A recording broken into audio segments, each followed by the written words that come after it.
Hey guys, it is Christian here. Today I'm going to be going over the WGA winners, as well as doing something a little fun because WGA we're barely going to spend any time on. So in the stream, like, why not? I'm going to rank all of the best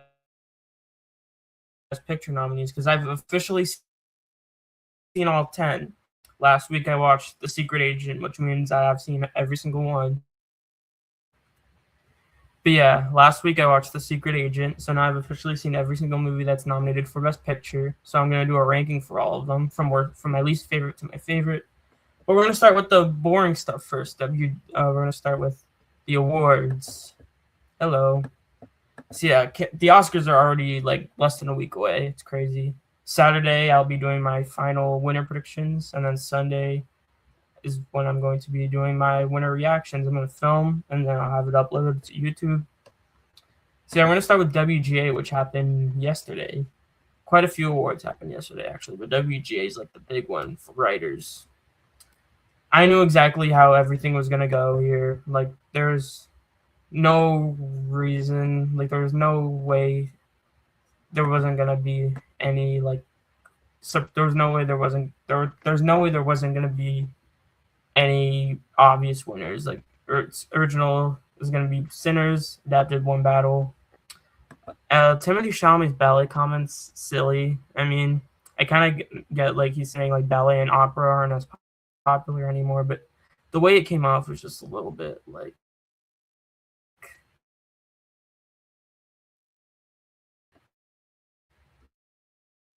arrogant. Everyone like got everything because both of these were so obvious. But yeah, Sinners won original, and it's gonna win the Oscar. It's swept the whole season. Critics' Choice, BAFTA. A lot of people weren't even sure that it was gonna win BAFTA, but it did. And then it also won here. So yeah, obvious.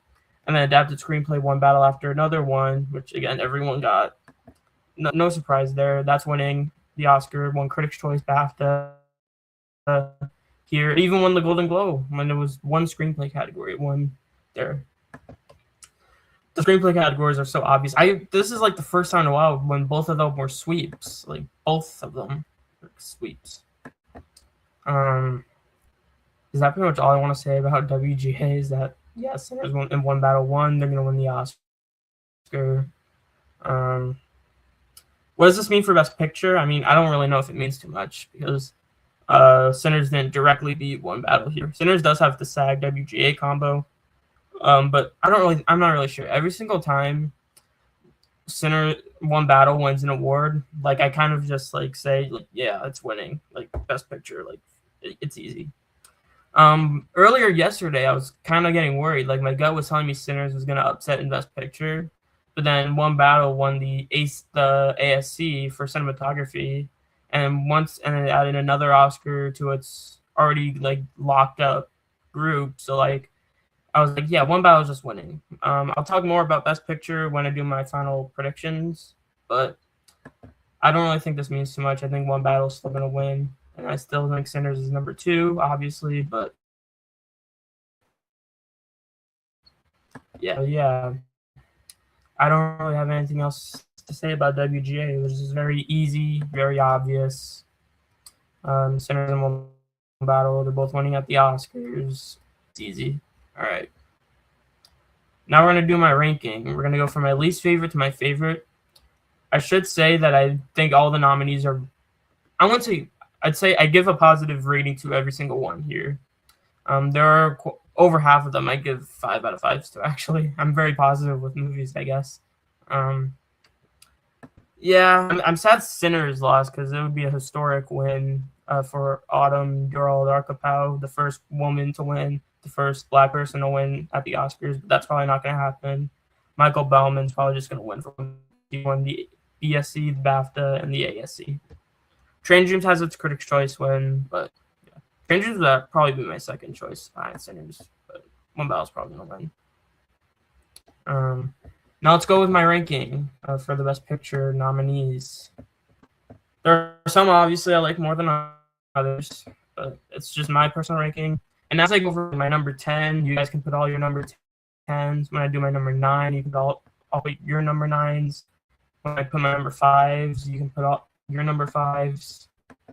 Yeah, that's how we're gonna do it here. So my last place, my number 10 is Frankenstein, directed by Guillermo del Toro, starring Oscar Isaac, Jacob Elordi, Mia Goth, Christoph Waltz.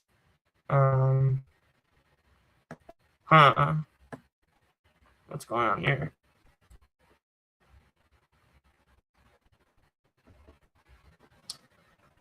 Hold on. It's doing a security check. Oh, I got jump scared by guns.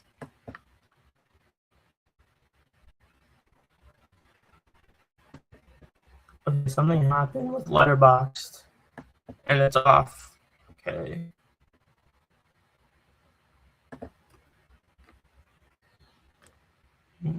I never remember back now. Okay. I got jump scared by gremlins. I was like, ah!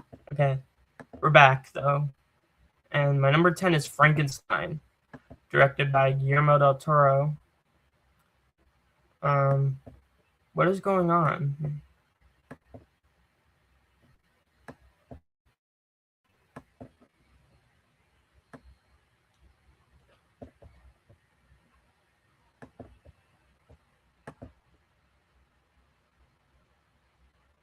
Technical difficulties, guys. Okay, now we're in. Was doing a security check for Letterboxd. Yeah, my number 10, it's Frankenstein, directed by Guillermo del Toro, starring Oscar Isaac, Jacob Elordi, Mia Goth, Christoph Waltz, Felix Kammerer from All Quiet is in there. I think this one, it was fine. Like, I think I gave it a 6 out of 10. My original review was a 7, but I lean towards a 6 now. There's a lot to really appreciate about Frankenstein. Obviously, the production design's amazing. The makeup work is phenomenal. The costumes. Jacob Elordi's performance is fantastic. Like, when he enters the movie gets better. I love the subplot between him and the blind man. The ending was good. Cinematography, there were nice shots, and there were also some shots that had that Netflix sheen to it, which I wasn't too huge on. Oscar Isaac, he was good. I didn't think he was as amazing as Elordi, but he was good. Mia Goth was fine. Felix Kammerer was okay. Christoph Waltz was alright, I guess. I just think I think the movie's too long. I think there a lot of it dragged on until Jacob Elordi got in there. Then it got okay. But yeah, the beginning part was a little bit slow for me, and I just think again there isn't too much in it that really wowed me. Like obviously the production design, costumes, Jacob Elordi, the makeup, all of that was fantastic. Those are probably all the nominations I give it, but the script didn't really wow me. There weren't really too many standout moments in the script. The direction was pretty good, but yeah, I think Frankenstein, it's fine, but it's definitely my least favorite Best Picture nominee. So yeah. My number 9 is another Netflix one. I don't have a hate boner for Netflix, guys. It's just how the cards were rolled out. This one is, I'd say this one's a step up though. Train Dreams. I like Train Dreams. I think it's good. There's stuff I really like about it. The cinematography is stunning. Joel Edgerton gives a great lead performance. I like the Train Dream, the song, and the end credits by Nick Cave. Although that doesn't really have anything to really do with the film. The quality of the movie overall, but it's a good song. The score from Bryce Dessner, very good.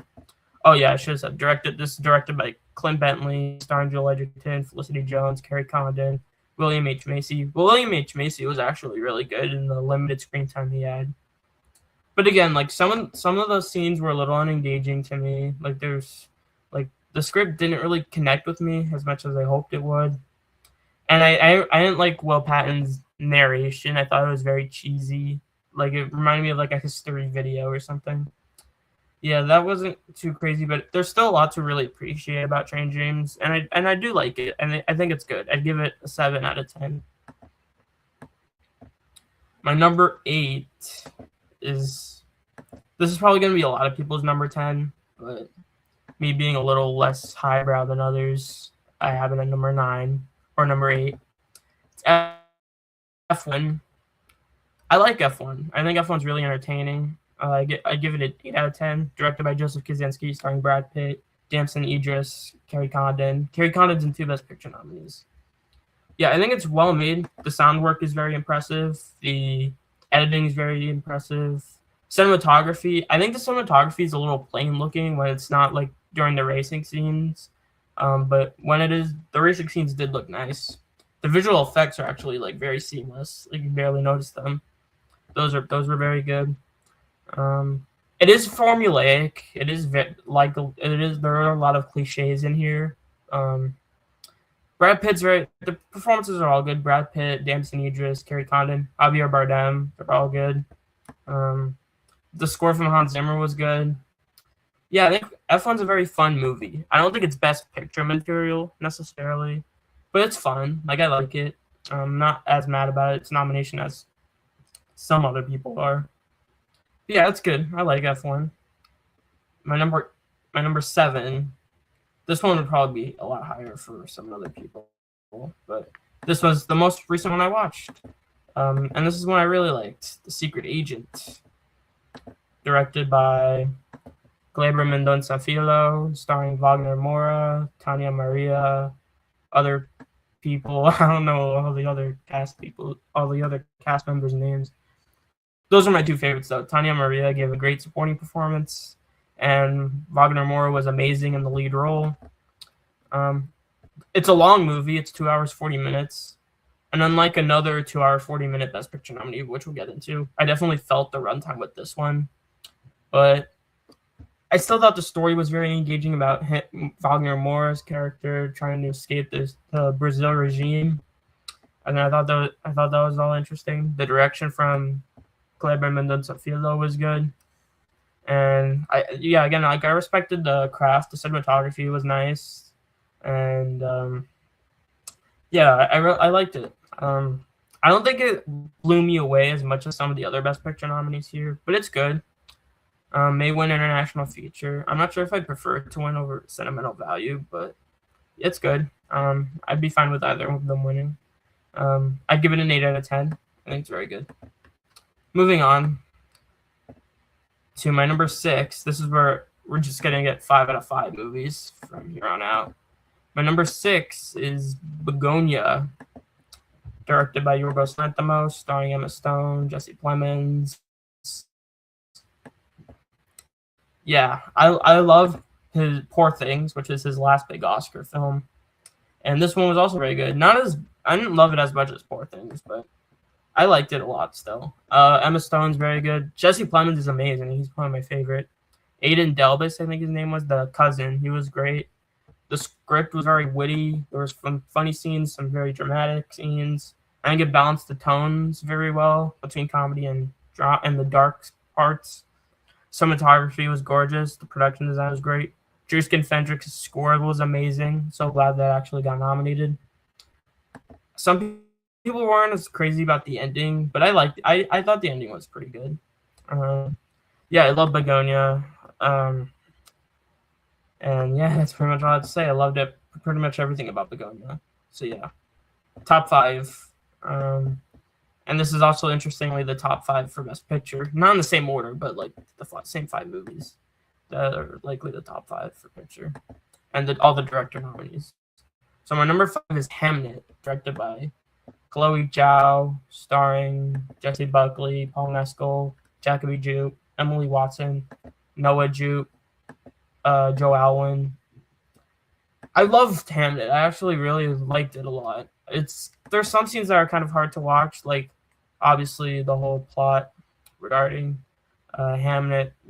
That scene was pretty rough, but yeah, I thought it was still very good overall. Jessie Buckley's amazing here.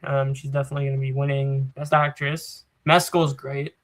A little disappointed he didn't get nominated, but he got close, I guess. and I like that Dari Lindo's a first-time Oscar nominee, so there's that. Jacoby Jupe was amazing. One of the best kid performances from last year.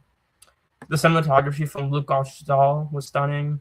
The score from Max Richter was very good. The production design, like all the technical elements were great.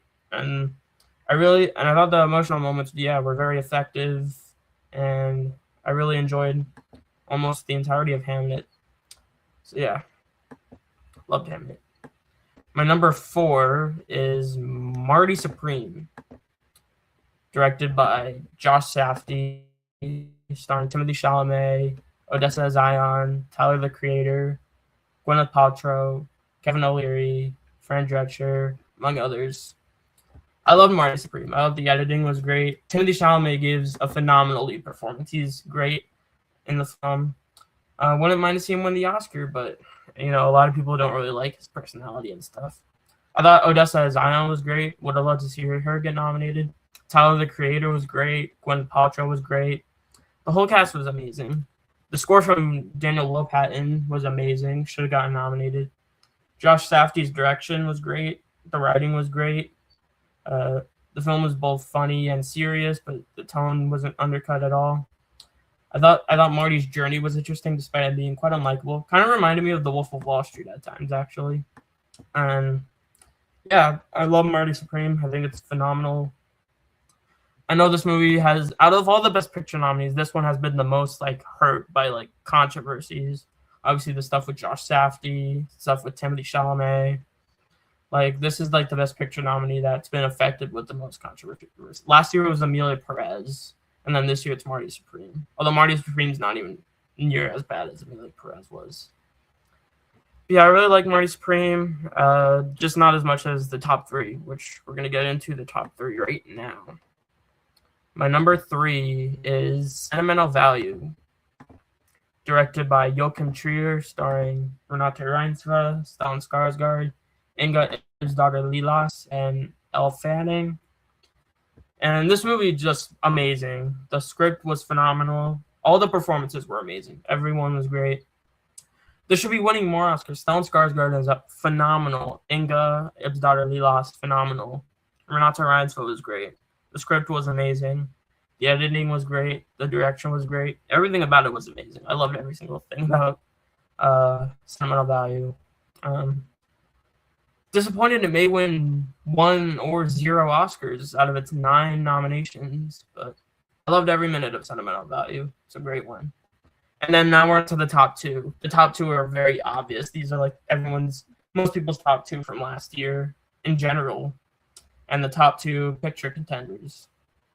So which one do I think is better than the other? Let's find out. My number 2 is, drumroll please,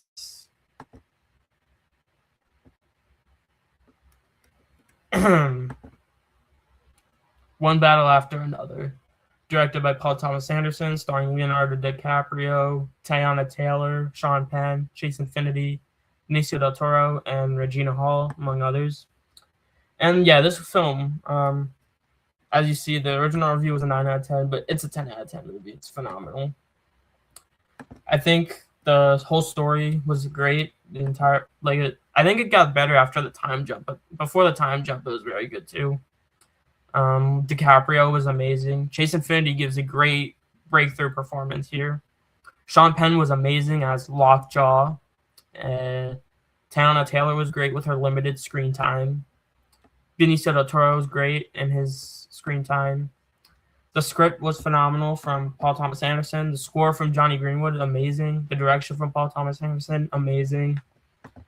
Very timely commentary with ice and stuff, especially with all the events happening. It hits super hard.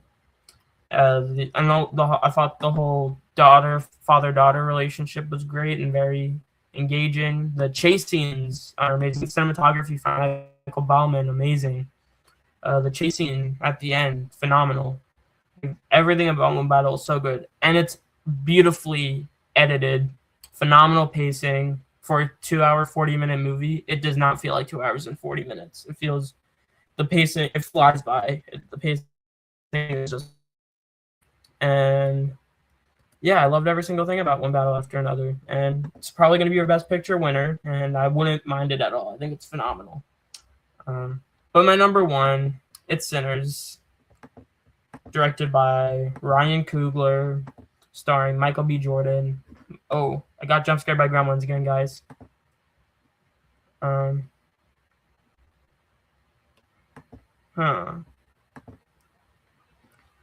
Yeah, my number one, it's Sinners, directed by Ryan Coogler, starring Michael B. Jordan, Miles Caton, Wunmi Masaku, Haley Steinfeld, Jack O'Connell, Delroy Lindo, Jamie Lawson. The whole cast was amazing. This is probably the best ensemble from last year because everyone was just so great. Michael B. Jordan, amazing, probably his best performance. Miles Caton, phenomenal breakthrough performance. He's probably my favorite in the cast, actually. Wunmi Masaku, great supporting performance. Jack O'Connell, great villain performance. Delroy Lindo, scene stealer when he's in the movie. The cinematography from Autumn Gerald Arkapow, stunning work here. The script and direction from Ryan Coogler, amazing. The costumes, production design. The score from Ludwig Göransson, the soundtrack is just amazing here. All the songs are great when they're there. The score is amazing. The editing, the sound. Sinners is just a perfect movie. I love everything about Sinners. And I'm so glad that these two movies are the number one and number two for the Oscar. I don't think Sinners is going to win Best Picture, unfortunately. It would be amazing if it did. It would be such a cool winner. I think it'd be a cooler winner than One Battle. One Battle is amazing, but it's a very traditional winner. Sinners is not a very traditional winner. I feel like it's untraditional, kind of in the way that Everything Everywhere is untraditional. Yeah, I'm so glad that it got this far and has the most Oscar nominations for any movie in history with 16. So yeah, I love Sinners, my favorite Best Picture nominee. And I'm gonna put my hand here in case I got jump scared by gremlins again. Okay, never mind.